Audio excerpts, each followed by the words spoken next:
With the Chicago Bulls all but officially done with free agency, we're going to kind of talk about, evaluate, look at the moves that AK did make and what could be next for the Chicago Bulls as they have one, possibly two roster spots left open. We're also going to talk about the Bulls running it back with slight changes and dive into the mailbag. All that and more right after this. You are now tuned in to Chicago Bulls Central, your number one place for all Chicago Bulls news and content.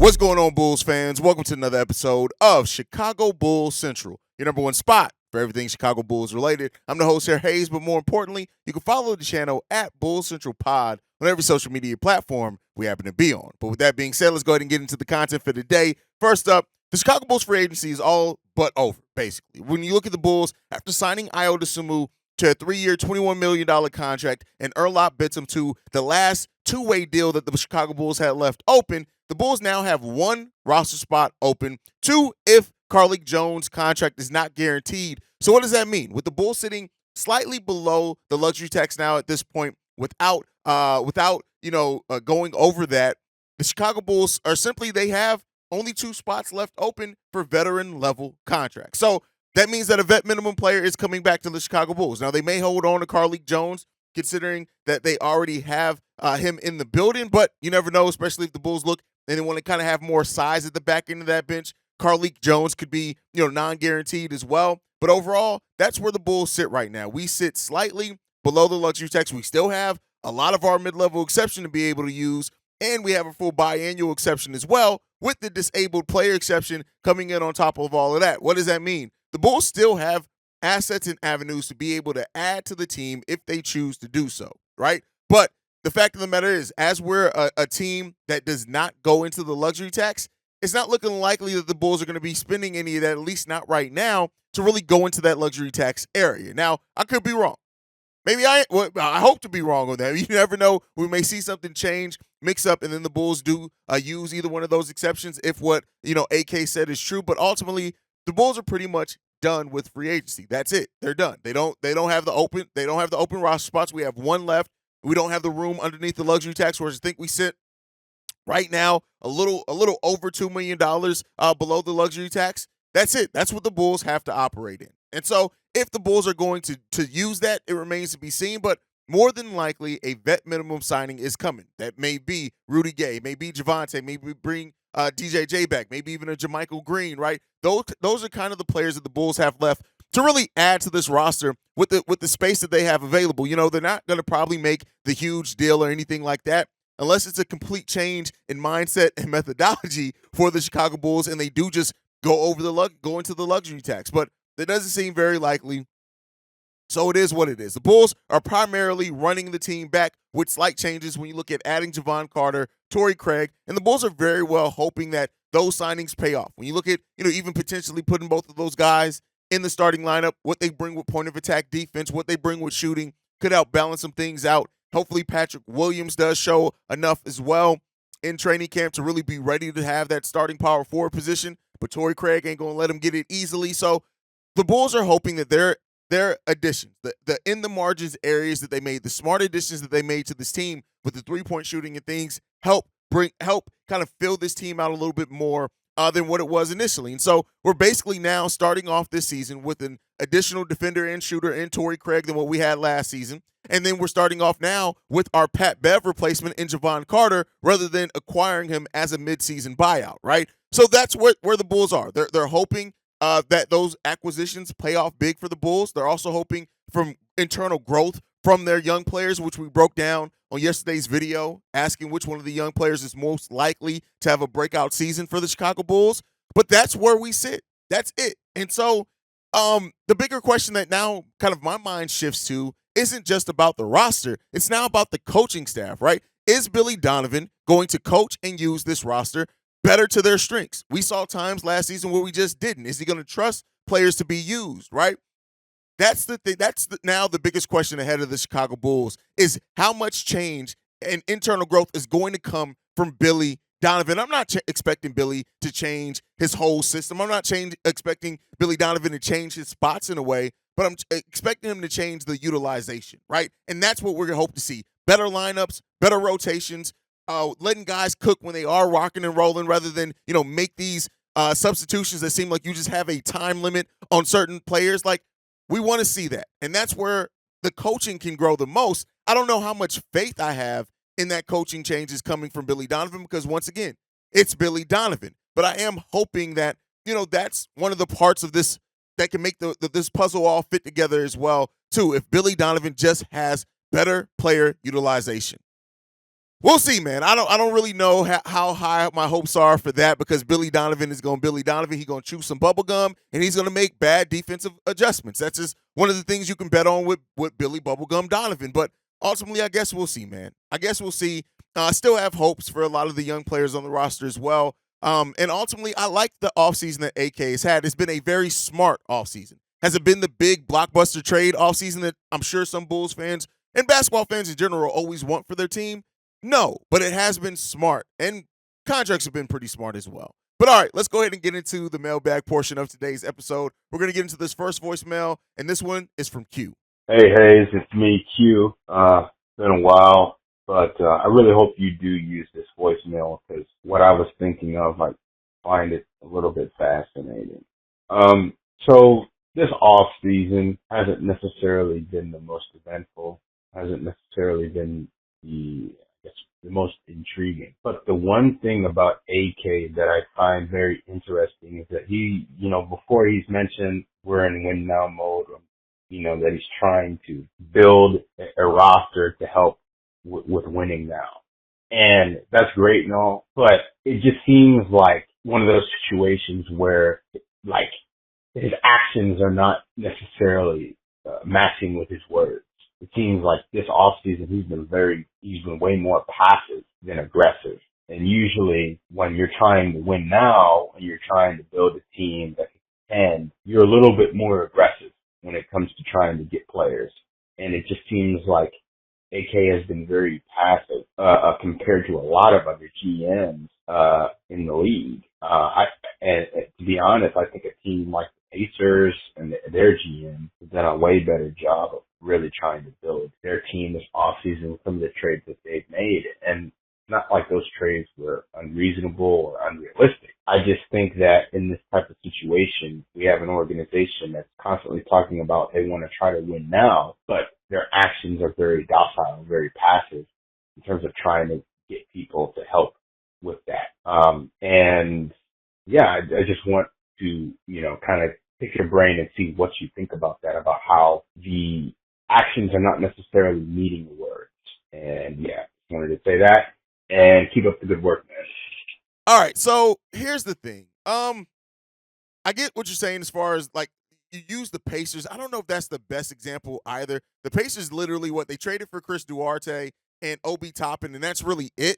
And I don't know if I look at the acquisitions of Obi Toppin and Chris Duarte much different than the ones that the Bulls made. Yes, Obi Toppin, a much younger player, much higher upside than the players that we went out and got as well. But I don't know if I look at that and say, hey, the Pacers were this super active, involved team. They did have a pretty solid draft, but they had draft picks to get that. And the Pacers already had a base too. So listen, AKME came into this offseason with only the mid-level exception to use. That's it. He came into this offseason much like he did his first offseason. We did not have true cap space. We just didn't. And in that, he found a way to bring in players that bring exactly what we need, right? And because of that, because of him finding those players and getting those guys that bring the mentality and the playoff experience and all those things that we absolutely do need, I don't know if I can sit there and say that, he was that passive at it. He just didn't have many assets at his disposal. Now, we talked about next offseason where AK can possibly have, upwards of $20 million in practical cap space, which then I absolutely expect you to be a little bit more aggressive. But again, in what he had to operate with, again, making trades just to make trades, it's not going to benefit your team if you have to send out bigger pieces to acquire things that help in the margins, right? And that's all that is. And I think that with the contracts that we now have and the deals we've signed people to, it's easier for us to be involved in those type of trades. So that's kind of my mindset on it. I'm not saying that you're in the wrong place because I completely understand where you're coming from. But, hey, let's hope that the signings that we did make pay off in a meaningful way. All right, let's get into this next voicemail. This one is from Big O. What's going on, Hayes? It's Big O again, man. I'm calling in with a different topic on this. I actually meant to call this one in before my last message just got, when I thought about the thought, I just had to call it in. So now I'm back, my original thought. What do you think of Killian Hayes? I know the rumors out there that Detroit guard heavy, they may be looking to move him. What do you think? Because I don't know if the Bulls can pull this off. So maybe you can educate me on this. First question, what do you think of Killian Hayes? Second question, can the Bulls use the DPE on him? Now he's a restricted free agent, so he's out of his contract after this year, which makes it a 1-year deal, which I think would qualify for the DPE. But I don't know because he's restricted. You know what I mean?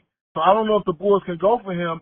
And if they can, wouldn't that be like a finesse way of the Bulls finessing the DPE where they can use it to get a guy, see what he look like with them for 1 year. He have a good year, then they can re-sign him next year and bring him back. You know what I mean?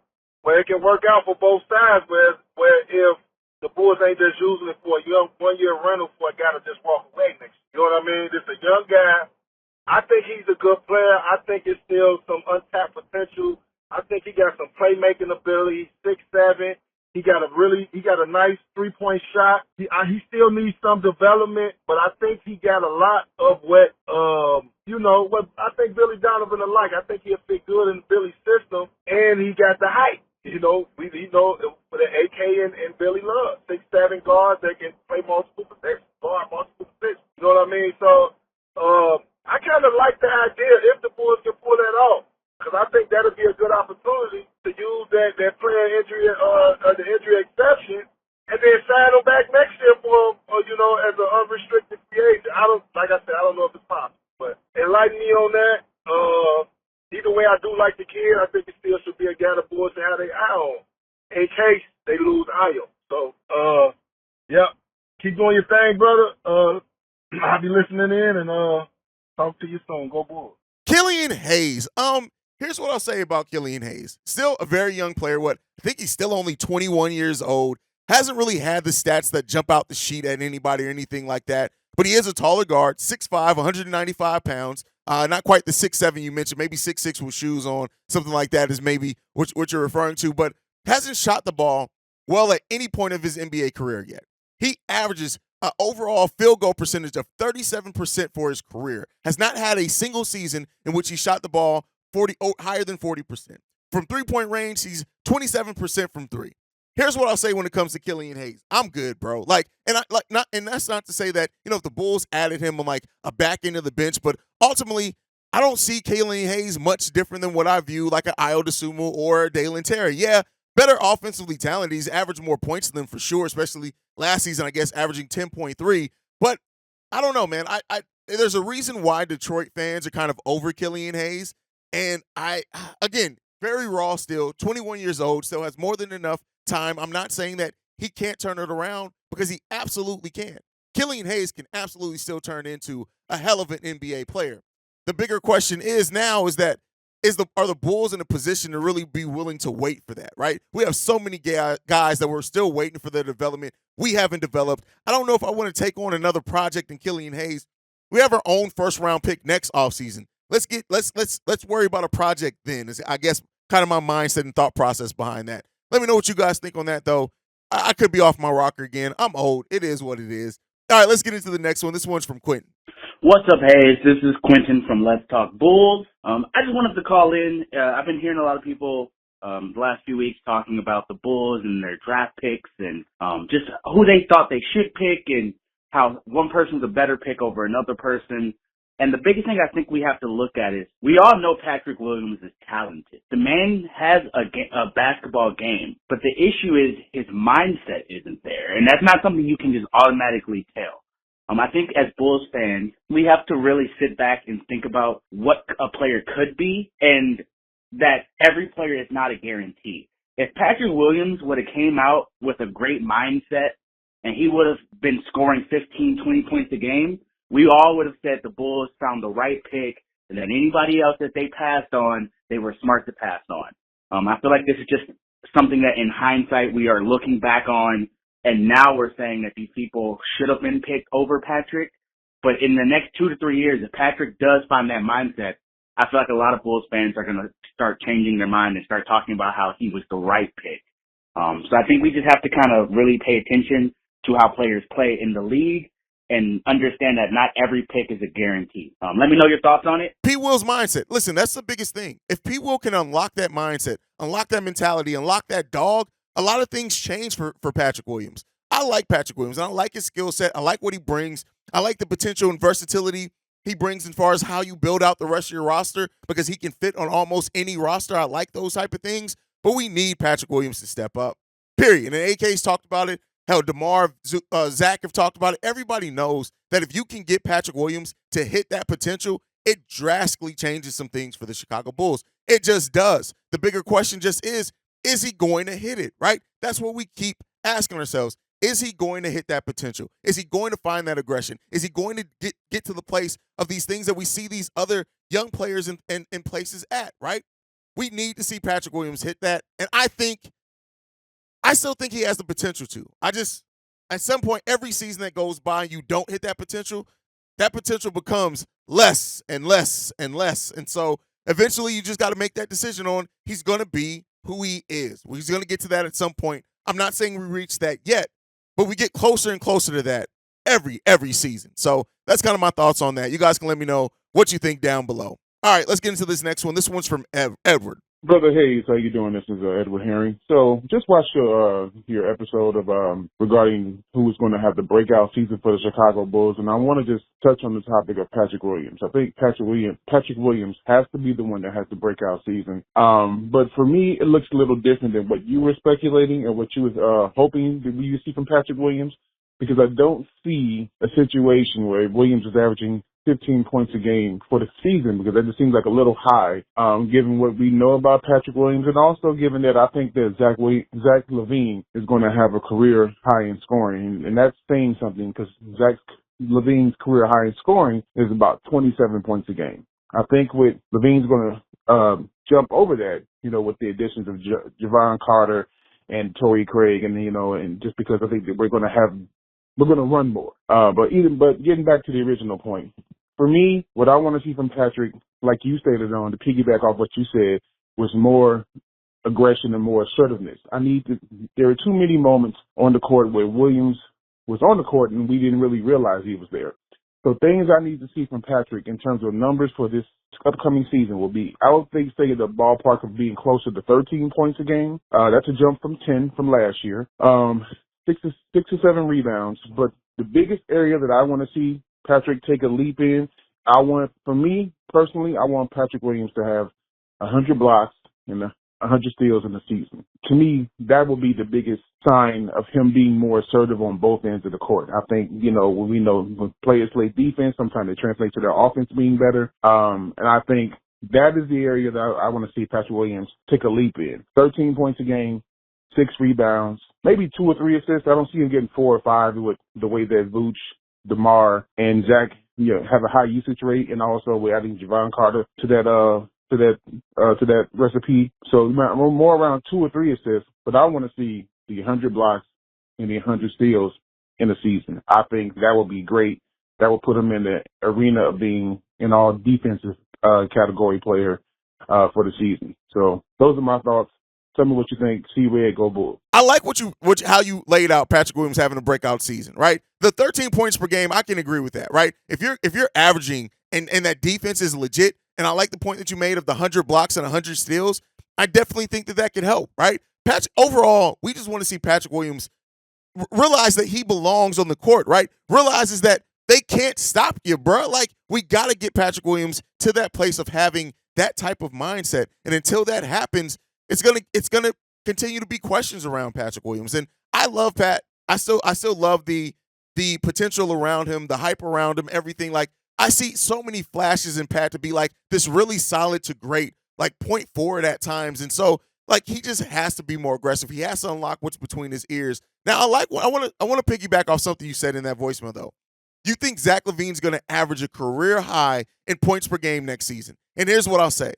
If he's fully healthy, can stay fully healthy, having a point guard next to him in Javon Carter, listen, there's some potential for that. And I would love to see Zach LaVine have that type of season, right? It's not all about points per game, but I do think that people forget how prolific of a scorer Zach LaVine can and has been at times for the Chicago Bulls. Ultimately, he just has to get to have the team around him, but still get to that place of being an efficient scorer. That's what we need from Zach LaVine. Be efficient, bruh. Just be efficient. That's what we need, and hopefully that's what we get from Zach as well going forward. I think we will. I think that this team overall is going to punch well above its weight than some people are giving it credit for. And, I love to see great seasons and breakout seasons from both Zach and Patrick Williams. And if that happens, man, that changes the outlook of the Bulls season drastically. All right, let's get into the last voicemail for today. This one is from Pablo. Hey, what it do, my boy? Yeah, man, it's your man, Boss Pablo, hailing all the way from the south side of Chicago, man. I know I'm a little late, but I had to get this mailbag in, man. I've been slacking. Work been working me, But look, I just called in because I just seen the news, bro. I literally just seen your post. We made a video talking about the Bulls have interest in Rudy Gay. Bro, I almost had a heart attack, bro. I am sitting in my car getting ready to pull off, and I literally had to scream out loud. Bro, Rudy Gay? No, bro. We don't need Rudy Gay, okay? We good on Rudy Gay. Great player in his prime.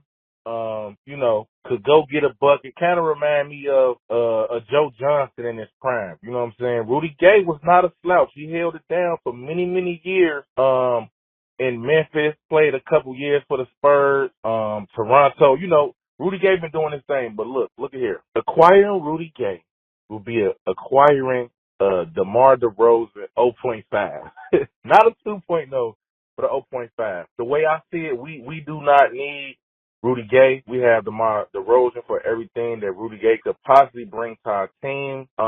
Rudy Gay is an underrated rebounder. I'll give him that. But Rudy Gay ain't guarding nobody. All right? My son is going to be 2 years old. I'm pretty sure he could probably get a bucket up on Rudy Gay, man. I'm just not trying to dog him. That's my dog. But, yeah, man, I just had to call it and just let you know, like, Rudy, like, that really bothered me, bro. Like, I don't know what AK is doing. I had high hope. I had good aspirations for him, but now it seems like he just running around with a chicken with his head cut off. I will say I do like the acquisitions of Javon Carter. He's a Chi-Town representative, so I salute that. Torrey Craig was also a good pickup, sleeper, defensive prowess, 3-and-D type guy, can stretch the floor, and he's going to play hard. He bring that grit that we need. We need rebounding and defense, bro. Rudy Gay is not going to cut it, man. I appreciate the time, Hayes. Keep doing what you're doing. You know what I'm saying? I'm always locked in on the channel, whether it's with the Bulls or the Bears. You know what I'm saying? But I'm going to holler at y'all, man. See Red. I can't wait for this season, bro. This is going to be a good one, man. I promise you that one. All right, man. Peace. All right, so here's what I'll say. And I'm just, again, do I like Rudy Gay as a player? Overall, for his career, he's been cool. And shout out to that man for staying in the NBA as long as he has. But I think ultimately for me, too, it's this. Rudy Gay is the back end of the bench player. If we sign him, he's the last man on the roster, in the last roster spot. The bro ain't seeing no minutes. So everybody, you need veterans on the back end of that bench. I can understand that if that's what the Bulls do. Am I saying that that's the move that I would love the Bulls to see and that's what's going to fix the rest of this offseason? No. But when you look at if the Bulls are bringing in Rudy Gay, they're just bringing him in to be the last player on the bench. That's it. Where you can have some veteran leadership, where if he needs to get in the game occasionally, he can do that in crunch time, but that's what it is. He's the 15th man. And I think sometimes as Bulls fans, we hear these signings and these rumors, and we ultimately think that, oh, that means that you're trying to play them a bunch of minutes. No, that's not what bringing in Rudy Gay would bring, right? They're just bringing him in, if they do, to be that last guy, that veteran presence, and somebody who, if they need to, can probably hit an open shot. That's my thought process. You guys can let me know what you think down below. But that's it for today's episode. Make sure you guys are following the show at Bulls Central Pod. You can send us any feedback, questions, comments, concerns, bullscentralpod@gmail.com. And lastly, you can leave a text message and our voicemail, 773-270-2799. We are the number one spot for everything Chicago Bulls related because of you guys. And like I like to end every episode on. Go Bulls. Love you guys. See Red if you can, y'all. Peace. This has been a presentation of the Break Media.